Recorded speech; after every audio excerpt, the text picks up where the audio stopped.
हाय। अभी last day मतलब 26 तारीख को अगस्त 2026 नेपाल में बहुत ज़्यादा भयंकर बाढ़ आया जिसने बहुत ज़्यादा तबाही मचाया। उसका रीज़न क्या है पहले इस पर बात कर लेते हैं, फिर गवर्नमेंट के क्या फेलियर हो सकते हैं, साइंस की क्या लिमिट हो सकती हैं और नेचर कितना खतरनाक हो सकता है उसके बारे में बात करेंगे। उसमें सैकड़ों लोगों की जान जा चुकी है, अभी इतना पता है। इसकी संख्या और भी हो सकती है क्योंकि अभी हमें पता ही नहीं है ना। और बहुत सारा नुकसान हो गया है, पूरी की पूरी बिल्डिंग, 5 मंजिल बिल्डिंग तक फ्लड ने मतलब तबाह कर दी। कितनी सारी जो कंस्ट्रक्शन वर्क चल रहे थे, वहाँ पे प्रोजेक्ट चल रहे हैं, सब कुछ तबाह कर दिया और काफ़ी लोग मारे जा चुके हैं इसमें। बहुत दुःख की बात है। लेकिन बात करते हैं ये कैसे हुआ, क्या हुआ वहाँ पे। नेपाल में जो है पहाड़ियाँ बहुत ज़्यादा हैं उस इलाके में, और पहाड़ियाँ बहुत शार्प पीक वाली हैं, मतलब बहुत मतलब एक साथ स्लोप बहुत ज़्यादा है वहाँ पे। तो अगर फ्लूड आता है तो बहुत जल्दी और बहुत तेज़ी से आता है, संभलने तक का मौका नहीं देता। अगर रिवर नदियों में ब्लॉक हो तो वो फ्लूड और ज़्यादा भयंकर हो सकता है। और जब फ्लूड आएगा, लोगों को संभलने तक का मौका नहीं देता। आप यहाँ पर गवर्नमेंट का फेलियर मानो या मेजर, हमारे पास इतने इक्विपमेंट नहीं है, जो हमारे प्रॉब्लम्स है, जो प्रॉब्लम आने वाली है, मतलब फ्लूड इतना ज़्यादा आने वाला है, उसको पहले से पहले डिटेक्ट कर पाए। हमारे पास इंस्ट्रूमेंट ऐसा अवेलेबल हो कि भाई ये ग्लेशियर पिघलने वाला है और ये बहुत ज़्यादा मात्रा में पिघलेगा और इससे बहुत ज़्यादा फ्लूड आएगा, तो लोगों को समझने का मौका मिलेगा। ऐसा कुछ नहीं था। बाकी कितनी गाड़ियाँ, कितने मशीन, कितने सारे सब बहुत सारा नुकसान हुआ। तो अब बात आती है कि ऐसा हुआ क्यों हुआ, इसलिए क्योंकि हिमालय है वहाँ पे। हिमालय में ग्लेशियर पिघलते हैं और ग्लेशियर कब पिघलेगा, कैसे पिघलेगा, कुछ पता नहीं होता। लेकिन साइंस को इतना अंदाज़ा तो होना चाहिए कि भाई यहाँ पर ये चीज़ हो सकती है, ऐसा कुछ इंस्ट्रूमेंट होना चाहिए, पर हमारे पास नहीं है। चलो इंस्ट्रूमेंट हो भी तो नेचर से हम लड़ नहीं सकते किसी भी पैमाने पर। चलो मान लो 10 साल, 20 साल, 100 साल की हिस्ट्री में वहाँ पे कोई भी इतना भयंकर फ्लूड नहीं आया था। तो लोगों को गवर्नमेंट ने अथॉरिटी भी दे दी वहाँ पे बिल्डिंग्स बनाने के लिए, क्योंकि आपको पता है कि ये एरिया नदी का है, रिवर का एरिया है। यहाँ कभी भी कोई भी अनहोनी हो सकती है। वहाँ टूरिस्ट जा रहे हैं, जबकि आपको पता है कि जो ये सीज़न चल रहा है, ये मानसून बरसात का सीज़न है। यहाँ पर ऐसा हो सकता है, फिर भी आपने उनको परमिशन दी टूरिस्ट को जाने के लिए। और वहाँ पे काफ़ी गवर्नमेंट के प्रोजेक्ट चल रहे हैं। आपको सावधानी बरतने के, जब आपकी गवर्नमेंट प्रोजेक्ट चल रहा है, आपने लाखों, करोड़ों, अरबों रुपए वहाँ पे लगा रखे हैं, तो आपको इस चीज़ का ध्यान तो रखना चाहिए कि हम जो नदी की हद है, मतलब नदी का जितना सीमा है, उसमें हम काम कर रहे हैं। यहाँ पे कुछ भी हो सकता है। सबसे पहले ये है कि वहाँ पर एक नदी है, एक एरिया में ये सब हुआ है, कुछ चाइना का, तिब्बत का एरिया है, वहाँ भी ये हुआ है, तो बहुत सारा इफेक्ट देखने को मिलता है जब इतना कुछ होता है। तो वैसे भी नेचुरली भी ग्लेशियर मेल्ट ही होते जा रहे हैं, तो ये सब कुछ है। ऊपर से साइंस का ये है कि साइंस को अभी तक इतने सारे फ्लूड आते हैं, अभी नहीं आया, पहले भी बहुत सारी तबाहियां हो चुकी हैं, बाढ़ से, भूकंप से, पर उसके पास ऐसे प्रॉपर इक्विपमेंट नहीं है जो हर चीज़ को पहले से डिटेक्ट करके अवेयर करें और ह्यूमन को वहाँ से रेस्क्यू कर, सॉरी, पहले से पहले उसको इन्फॉर्म देके वहाँ से निकाल सकें।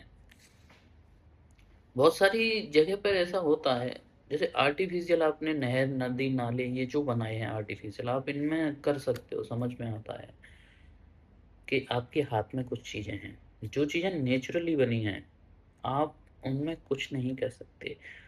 ज़्यादातर नदियाँ, ज़्यादातर नहीं, मोस्टली नदियाँ, मतलब 1% की नहीं कहता हूँ, 99.9% नदियाँ नेचुरली बनी हैं, अपने आप बनी हैं। और अपने आप वो कैसे बनी होंगी, किन परिस्थितियों में बनी होंगी, वो 1, 2, 3, 4, 10 साल, 20 साल में नहीं बनी हैं। उनको हज़ारों साल लगे हैं अपना रास्ता चुनने के लिए। उन्होंने कितने डिज़ास्टर उनको सहन किया है, तब जाके उन्होंने नेचुरली अपनी जगह बनाई है। आप मान लो 10 साल से किसी पॉइंट पे बारिश नहीं है, वो बाढ़ नहीं आ रही है किसी नदी में, वो अपने लोअर लेवल पे चल रही है नदी, तो लोग क्या करते हैं, वहाँ पे अपना अतिक्रमण करने लगते हैं, वहाँ पे घर बनाने लगते हैं। भाई नदी 100 साल से भी अपने पीक पे नहीं आई, तो अब जब नदी का इतना जगह है और वो इतने में बह रही है 100 साल तक, तो उनको लगेगा इतना जो जगह बच रहा है ये खाली है, ये यूज यूज नहीं आ रहा, तो इसमें अपने प्लांट लगाओ। मतलब power plant, hydro power plant लगते हैं, या लोग अपना उस पर कब्जा कर लेते हैं और अपनी फसल उगाते हैं, या अपने घर बना लेते हैं, बिल्डिंग बना लेते हैं, रेस्टोरेंट बना लेते हैं, कोई बिजनेस स्टार्टअप शुरू कर लेते हैं। जब फिर से वो चीज़ दोहराई जाती है 100 150 साल, आपको एग्जैक्ट नहीं पता कि फ्यूचर में आपके साथ क्या होगा। आप एक प्रिटेंड कर सकते हो। मुझसे किसी ने कहा कि भाई जून जुलाई में बोला था कि वहाँ पे घूम के आओ उत्तराखंड हिमाचल प्रदेश में, तो मैंने क्लियरली मना कर दिया। तो कुछ लोगों ने बोला अरे भाई पहले होता था अब नहीं होता है, कभी कभार मतलब ये ज़्यादातर इतना मतलब अब तो बहुत ज़्यादा वो रखते हैं, सावधानी रखते हैं, तो वहाँ पे कुछ भी होता है। आप कितनी भी सावधानी रख लो, आपके साथ बुरा होना होगा ना। आप कितना भी पहले से प्रिटेंड कर लो कि इस साल ये नहीं होगा, हो सकता है भाई नेचुरल। मैं कह रहा हूँ कि उत्तराखंड हिमाचल प्रदेश में जो हिमालय वाले जो नदियाँ निकल रही हैं इधर, इनमें भी इतनी तबाही आ सकती है कि ये बहुत ज़्यादा तबाही कर सकती हैं, इतना फ्लूड आ सकता है। तो मैं तो अपनी जान के साथ जरा सा रिस्क नहीं लेना चाहूँगा। वहाँ पे टूरिस्ट थे, गवर्नमेंट को ये सोचना चाहिए था कि ये सीज़न चल रहा है तो टूरिस्टों को अलाउ नहीं करना चाहिए था।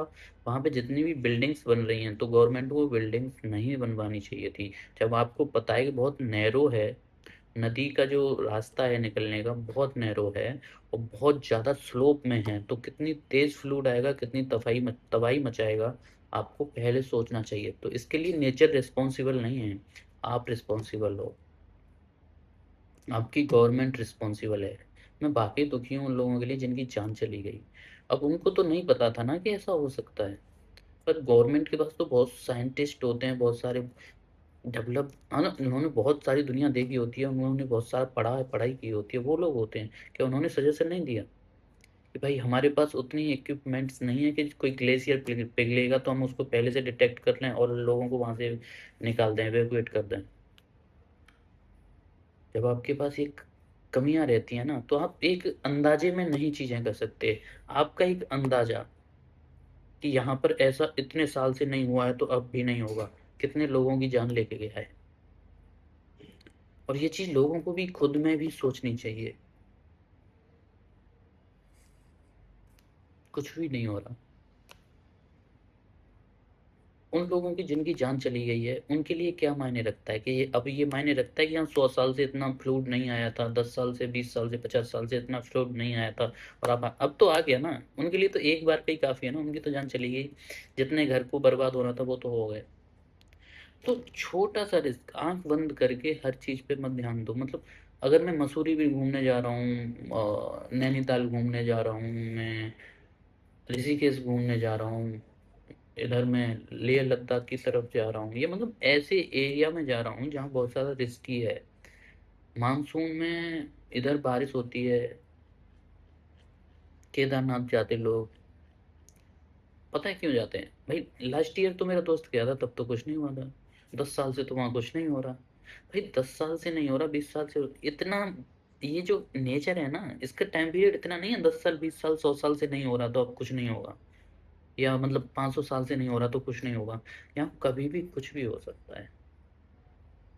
अगर नेचुरल जगह पे जाके, अगर वहाँ की जो नदियों की सीमा है, जो वहाँ नेचुरल चीज़ों की जो सीमा है, पहाड़ है, कई काफ़ी लोग पहाड़ काट काट के घर बना लेते हैं, पहाड़ काट काट के रोड बना लेते हैं, फिर लैंडस्लाइड होता है और फिर रोते हैं कि लैंडस्लाइड हो गया। भाई लैंडस्लाइड तो होना है ना, वो तो उनकी जगह है, लैंडस्लाइड होगा, ग्लेशियर पिघलेंगे, ग्लेशियर बनेंगे, नदियाँ निकलेंगी, नदियों में फ्लूड आएगा, सब कुछ नेचुरल है।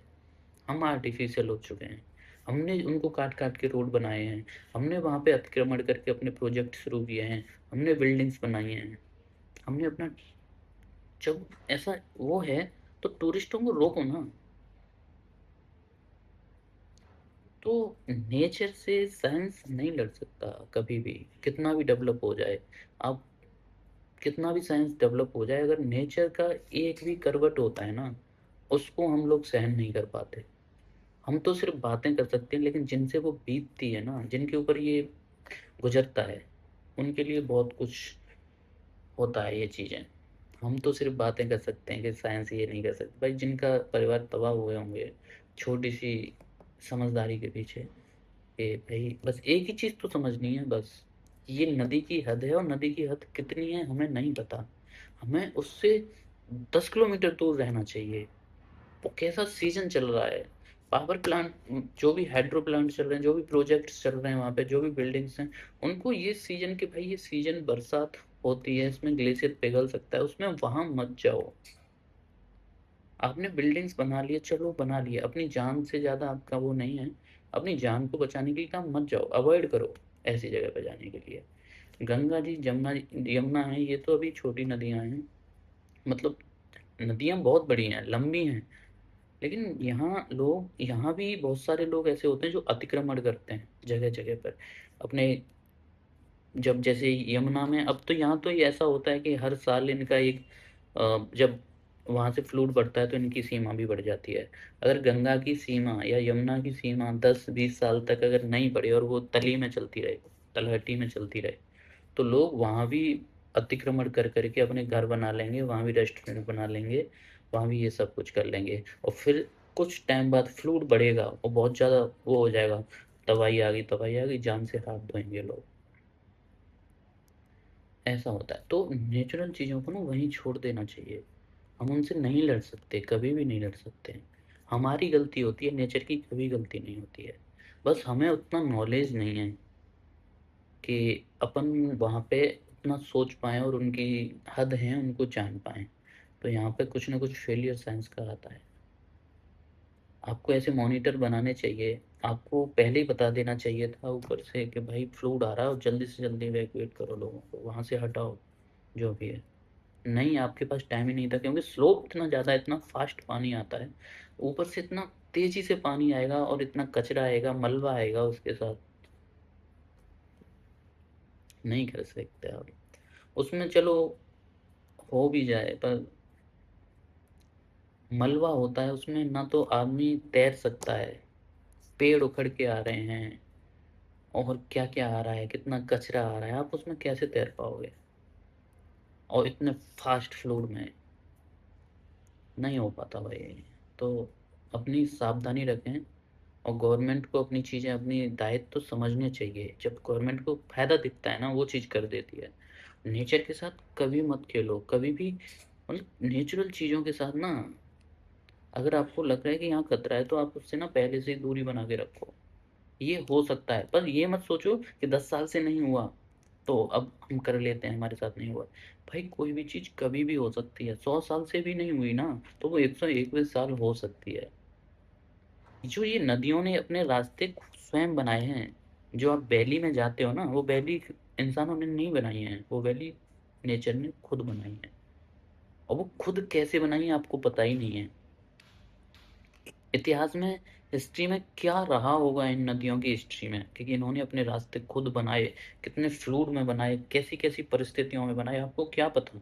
आज वो जिस लोअर लेवल पे बह रही है, वो ऐसी नहीं थी कभी। आप उस रास्ते के साथ छेड़खानी करोगे तो क्या हो सकता है। अब ऋषिकेश हरिद्वार की बात कर लो, ये बहुत ज्यादा नीचे हैं। इनके फ्यूचर में ऐसा ना हो, पर फ्यूचर में कुछ भी हो सकता। इनका पास्ट हमें बहुत ज्यादा पुराना पता नहीं है, 100, 200, 300, 400, 1000 साल पुराना पास्ट पता होगा गंगा यमुना का। इन्होंने कितने, हो सकता है बहुत ज्यादा फ्लूड रहा हो, तब इतने सारे फ्लूड ने ये एक वैली टाइप का ये बना दिया हो, एक दर्रा बनाया हो, और इतना बड़ा दर्रा जिसमें आपने उसमें ही शहर बसा लिए हैं। अब क्या पता यहाँ फ्लूड ही हो पहले, और इन फ्यूचर जब था, तो इन फ्यूचर भी ऐसा हो सकता है कि फ्लूड उतना आ सकता है दोबारा से। तो पहले से अवेयर रखो, नेचर के साथ कोई भी खिलवाड़ मत करो। काफी बार लोग केदारनाथ जाते हैं, वो बहुत रिस्की पॉइंट पे जाते हैं। भाई आपके साथ कुछ नहीं हो रहा, मैं भी चाहता हूँ कि कुछ ना हो, पर फिर भी सावधानी रखिए, क्योंकि आप हो तो शिव है, शिव है तो सब है। से भी प्रकृति है, यही रूप है उसका। रौद्र रूप, शांत रूप सब यही हैं उसके, और इस प्रकृति में ही हैं, और तो आपको देखने को मिलेंगे। आप इसके साथ ज़रा-सी उँगली करोगे, ये आपको 10 गुना उँगली करके भेजेगा। सो बी अवेयर। Thank you. मुझे बाकी उनके लिए सारे जिन परिवारों का आर्थिक हानि हुई है, लोगों की हानि हुई है, उनके लिए वाक़ई दुःख है। पर उनको समझाने वाला अगर कोई होता, जो कि एक गवर्नमेंट का काम होता है, तो शायद वो नहीं होता ये सब कुछ। Thank you.